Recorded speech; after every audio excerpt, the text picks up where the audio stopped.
ভারতীয়কেও পাঠিয়ে দিচ্ছে, কিছু কিছু রোহিঙ্গাকে পাঠিয়ে দিচ্ছে, যেগুলোর ব্যাপারে আমরা শুধু প্রতিবাদ নয়, এবং আপনারাই বিভিন্ন ক্ষেত্রে অনেক মিডিয়াতে এগুলো পাবলিশ করেছেন, বিভিন্ন আন্তর্জাতিক মিডিয়া পাবলিশ করেছে যে বিষয়টি একটি মানবাধিকার লঙ্ঘনের সামিল হয়ে যাচ্ছে। স্যার, আমার নাম সাইরাস মাহমুদ, আমি জিটিভিতে কাজ করি।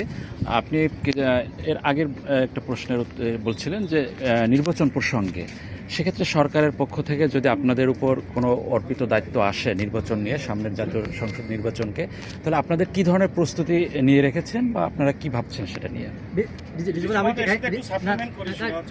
নির্বাচনকালীন সময়ে বর্ডার সিকিউরিটি একটা বিষয় থাকে নির্বাচনকালীন সময়ে, এটা একটু বলবেন। আচ্ছা, আমি এটা যদি একটু অ্যাডিশন করি, এই নির্বাচন সংক্রান্ত যা আছে দুই তিনটা একবার আচ্ছা, এইটা অ্যাডিশন করে আপনার মিটিংয়ের সূত্র ধরে যদি বলি, যে আপনি বলছিলেন যে প্রধান উপদেষ্টার সঙ্গে কালকে আপনাদের মিটিং হয়েছে, সেখানে তিনি সম্ভবত একটি নির্দেশ দিয়েছেন আইনশৃঙ্খলা বাহিনী এবং নির্বাচন কমিশনকে ডিসেম্বরের মধ্যে নির্বাচন কমিশনকে নির্বাচনী ব্যবস্থাপনা রেডি করার জন্য এবং আইনশৃঙ্খলা বাহিনীকে তাদের মতো করে প্রস্তুত হওয়ার জন্য। তা আপনি কি মনে করছেন যে যদি আমরা ধরে নিই যে ফেব্রুয়ারিতে ইলেকশন হবে, তাহলে এখনকার জনবল বা এখনকার যে কাঠামোগত আমাদের যে মানসিক অবস্থা, সেই অবস্থায় আমরা উত্তরণ সম্ভব কিনা, যদি কোনো ধরনের অস্থিতিশীল পরিবেশ তৈরি হয়?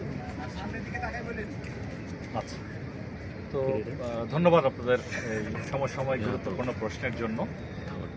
প্রথমত আমি বলতে চাই যে যেমন গতকালের মিটিংয়েই আমরা বলেছি যে সীমান্ত অরক্ষিত বা সীমান্তের নিরাপত্তা নিশ্চিত করার পরেই আমরা বাকি জনবলগুলো যেন প্রয়োজনে আমরা ইলেকশন চলাকালীন সুষ্ঠু, সুন্দর, ফেয়ার ইলেকশনের জন্য যেটা করা দরকার সেই সাপোর্টটুকু আমরা সরকারকে দিতে পারি। আর যেই ট্রেনিংয়ের বিষয়টুকু আপনি প্রশ্ন করেছেন, সেই প্রশিক্ষণের এই মূলত সীমান্তবর্তী এলাকাসমূহে সীমান্তের 8 কিলোমিটারের মধ্যে যে সকল ভোট কেন্দ্র থাকে সেখানে স্ট্রাইক ফোর্স হিসাবে বিজিবির নিয়োজিত হওয়ার সম্ভাবনা রয়েছে। তবে ভবিষ্যতে এটা নির্বাচন কমিশন বা সরকার যেভাবে দায়িত্ব দিবে সেভাবে আমরা দায়িত্ব পালন করব।